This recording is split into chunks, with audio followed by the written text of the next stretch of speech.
All right, so I wanted to go over the difference between just using, a lot of people just using their hand and hand technique as opposed to just incorporating everything you do. Everything that I want to do is involve using my body.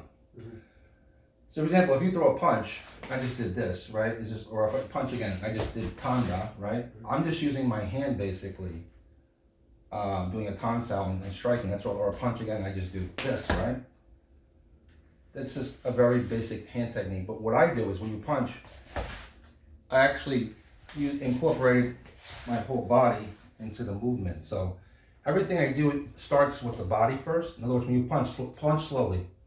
See? My body, I'm doing it slowly so you can see the movement.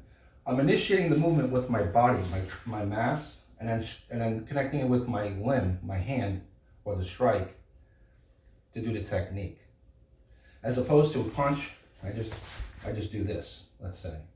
That's just a hand technique. So if you punch,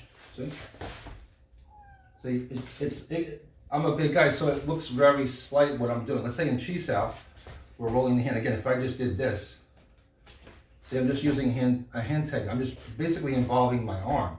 But if I wanted to do, let's say, for example, lopsao. So let's say I came this way, see?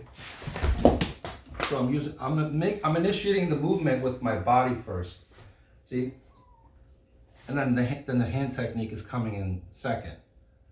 So that's one of the main things. When you're doing something that's like a Wing Chun system that's very linear and angular, see?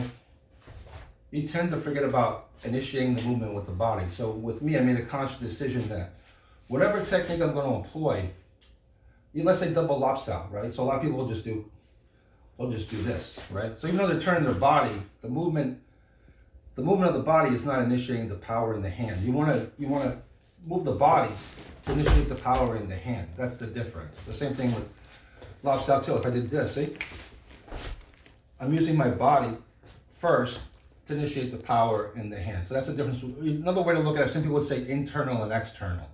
An external movement is just the use of the limb, like the hand, right?